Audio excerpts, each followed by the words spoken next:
I'm super excited about this video. Not only is it the first official video for the channel, but it is also a video that I've been waiting 35 days to make. I'm Jeffrey Hall, this is Carnivore Q, and today we're talking dry aged beef. Here at Carnivore Q, our mission is pretty straightforward. We take meat and fire and we elevate your eating experience. Today we're going to do that through the process of dry aging using the dry aging bag from dryagingbags.com. Let's jump into it. So dry aging used to be this exclusive process that used these dedicated rooms where every aspect can be controlled. All that changed with the invention of the dry aging bag, and it became this truly simple process. You put your chosen cut of meat into the bag, you seal it, place it in the fridge for a minimum of 14 days, and voila, dry aged beef. It really is that simple. The bag's constructed in such a way that it does all of the work for you. Essentially what it does is it allows moisture out, but none of the funky stuff in. Of course, there's several things that you have to be aware of, but all of that is very clearly spelled out for you in the instructions. So make sure you always read and follow the manufacturer's instructions so you don't end up spoiling a large cut of meat. And from what I understand, you'll know immediately once you open this bag if you have spoilage, because it will not pass the smell test. Well, I've been waiting 35 days to see just how good these pieces of meat turned out. So let's look at the overall cuts. I started out with a 25-pound chuck roll that I separated into the eye roll and the underblade. So I should end up with some chuck eye steaks, some Denver steaks, a roast, and a pretty significant amount of trim and pellicle for grind. Now I will say this right now, this eye roll shrunk down a pretty good bit, and what I'm talking about is in girth. I'm starting to think that maybe I should have tied it up before I put it in the bag, so I'm not sure what the yield will end up being out of this. I also have a third bag that's full of trim from the original breakdown that will all go towards grind. I'll be doing a full video on the dry aged ground beef in a very near future, so be sure to keep an eye out for that if you're interested. But what I want to do is I want to take a peek at the center of this eye roll, and then I'll break down all of this, and we'll come back and I will show you just what the overall yield looks like from what's initially started out as a 25-pound chuck roll. All right, here we go. This bag open.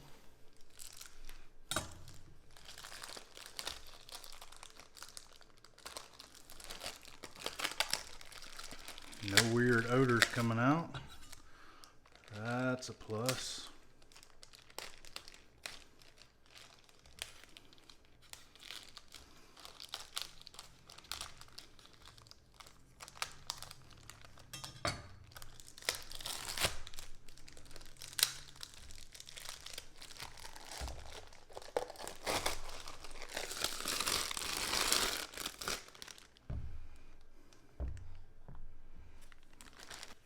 Definitely passes the smell test, so that's good. Now, from what I understand, this pellicle is pretty difficult to cut through, but this is a super sharp knife.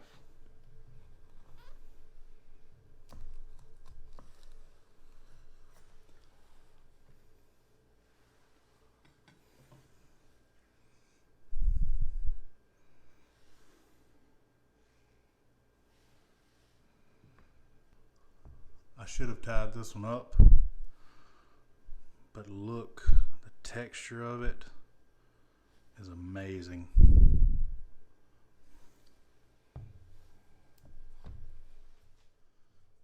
Well, here it is, our yield from what started as a 25-pound chuck roll. Doesn't look like much, I know it, but we've got more.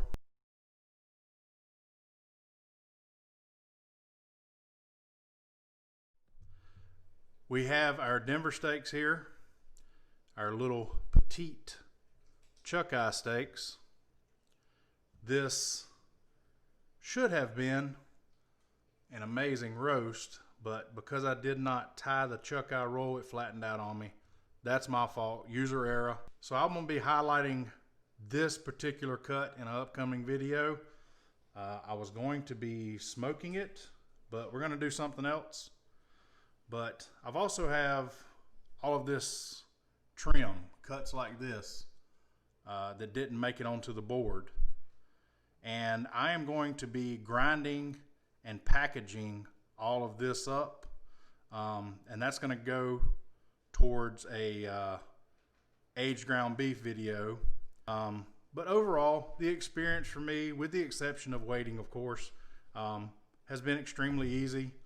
You do have to trim off all this pellicle, and that's a little laborious. The good thing is, this pellicle is not trash. You can actually use all of this in your dry aged ground beef as well. Now, if you're not comfortable using this pellicle in your dry aged ground beef, you can also use it for broths and stews as well. And there's a lot. Here, let me show you. This isn't all of it either. I've still got some pieces to cut off. So this is a lot. But in our next video, I'm going to be highlighting cooking one of these beautiful Denver steaks. And we'll see just how good 35 days tastes. See if the wait was worth it. I'm sure it will be. Anybody that's tried dry aged steak can attest to that. But if you found some value in this video, please make sure and subscribe. Feel free to share the video. And as a reminder, we are over on Instagram, and I try and post as much content over there as I can. So if you're interested, give us a follow over there as well. Take care, everyone, and we'll see you on the next one. Oh boy. Yeah, YouTube's easy, right? All right, last one. Last one was a good one. We're gonna do one more. So, and I said the last one was the last one.